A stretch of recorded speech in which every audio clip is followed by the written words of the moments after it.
بسم الله الرحمن الرحیم. پرین میں دے فیین دے مذہب مطابق دے تنازع فعلین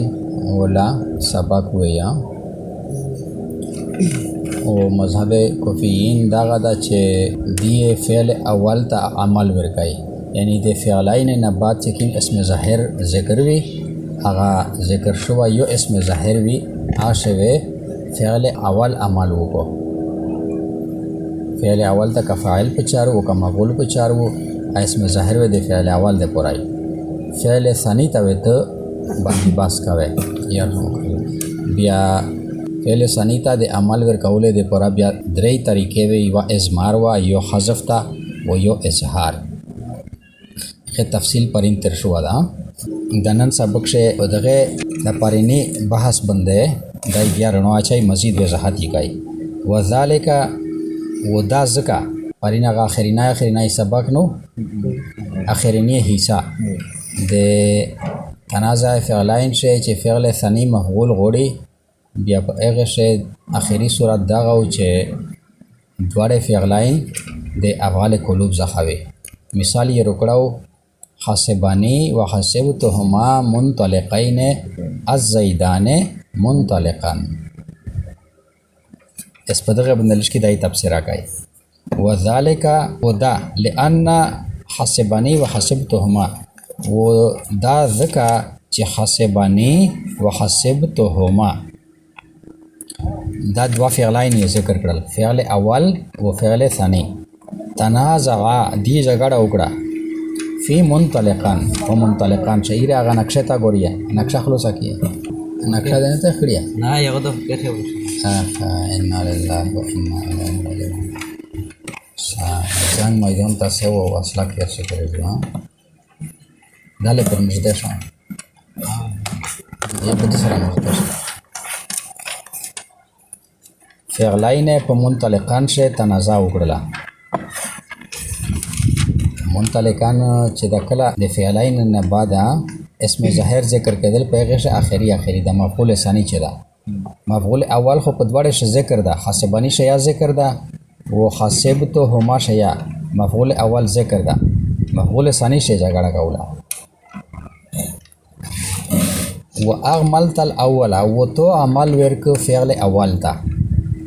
کفین مذهب مطابق حسبانی ته د عمل ورک حسبانی ته چې عمل ورک یا ضمیر واحد متکلم مفعول اول شه او منطلقانی مفعول ثانی شه دا سم جوړ کړی وي. وهو حسبانی و اغا فعل اول د حسبانی و اظهرت المفعول فی الثانی و تو ظاهر ک مفعول په فعل ثانی شه، یعنی اسم ظاهر د وروړو ای مفعول ثانی د پورا اغا اظهار یې ته شایدا منطلقین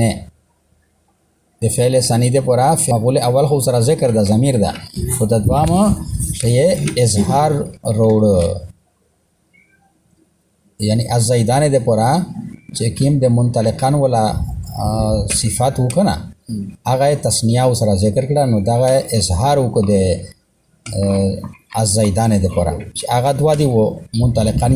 منطلقین تسنیه وروړه. فإن حذفت منطلقین پس کچره ته حذف کې منطلقین وقلت وداسویه حسبانی وحسبتهما الزیدان منطلقان دا سویه په ترجمه ته غوړونسیه حسبانی د ګمون وک په مو وحسبتهما و مو ګمون وک په دې دواړه الزیدان باندې منطلقان. او دغه نه چې د خلاصارو بوسه د معنی بيدا مناسي چې حسبانی زیدان منطلقان الزیدان خو فاعل د حسبانی د پورا اخو کفین مذهب مطابق اسم ظاهر سے فعل اول عمل کوي الزیدان سے حسبانی عمل کو نو حسبانی الزیدان منطلقان دوی زیدون گمون وکو پمو د تلین کی دا معنی اسلا وحسبتهما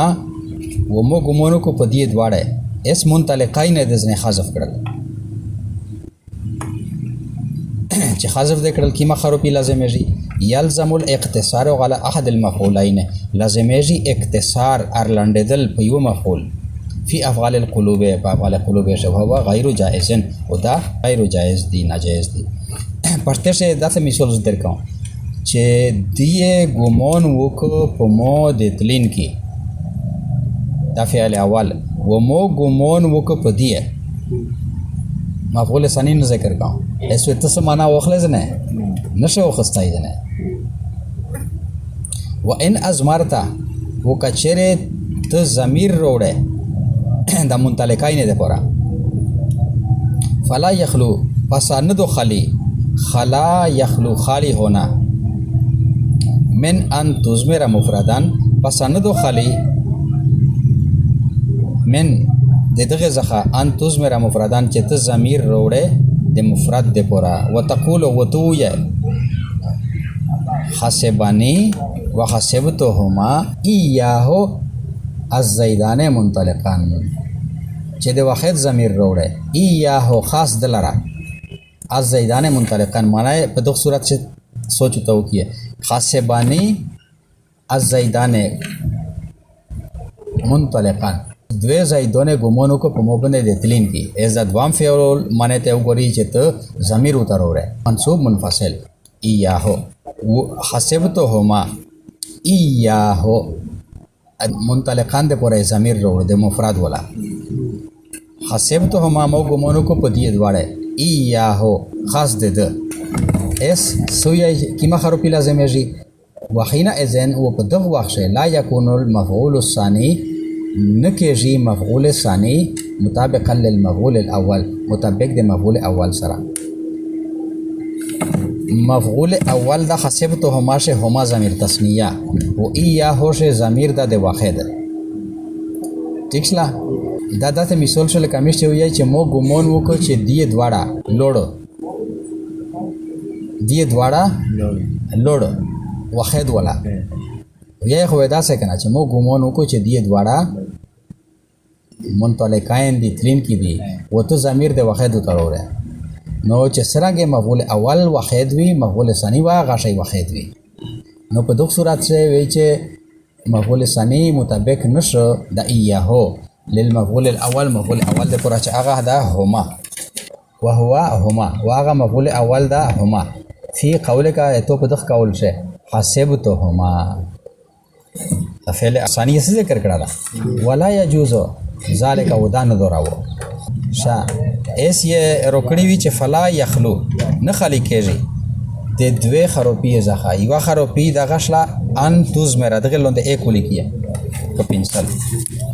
یعنی دوه خروپی ځخه نه خلاصېږي چې ته ضمیر وروړې دوه خروپی شوی یو خروپی خامخار سي یعنی دوه د قواعد خلاف ورزي وته کوي او ان توز مره دغه دول یو سره بل دوه خروپی دا غدو ان تزمرا او منا یا ان تزمرا مثنا چې ته ضمیر وروړې مثنا تا ا تسنیه وتقول وتو ی حسبانی وحسبتهما دغه فعلین شل سره د خپل مفعول ایاهما حسبتهما سره د هما سره د مناسب ضمیر منصوب منفصل ایاهما وروړ ایاهما شه ضمیر دا کنه ضمیر د تسنیه وتروړ از زیدان منطلقان دغه روکړی شوی جمله ده وخینا اذن په دغه وخت یلزم لازمیږي غود الضمیر المثنى الى اللفظ المفرد غود ګرځیدل غاد یعود غودن لوټنا غود الضمیر دا مصدر مضاف ده ضمیر کا لوټنا په دغه صورت سے ار لازمیږي هر واپس کېدل یا راجع کېدل الضمیر المثنى د تثنیه ضمیر الى اللفظ المفرد مفرد لفظ دا وهو منطلقا واغا مفرد لفظ دا منطلقا اسم منطلقا و ایاهما شیا فرق تا غلطی دو کنا الذي هغا وقع فيه التنازع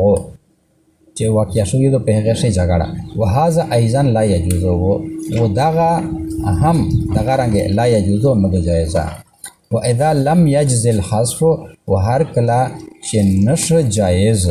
حذف دا خو ازمار والخروپی توشله دا دلیل یو شو په دنن سبق شه دلیل دا چې افعال قلوب شه میژ ازمار یا نه کوي و حذف یا نه کوي و ځکه میژ اظهار کوي د دوام مفعول دپاره و اذا لم یجز الحذف هر کله چې نشه جایز حذف والازمار و ازمار کما عرفت الکسرن چې تو وپېژندله وجب الاظهار وجب شو اظهار د مفعول ثانی چې هغه دا حسبتهما منطلقین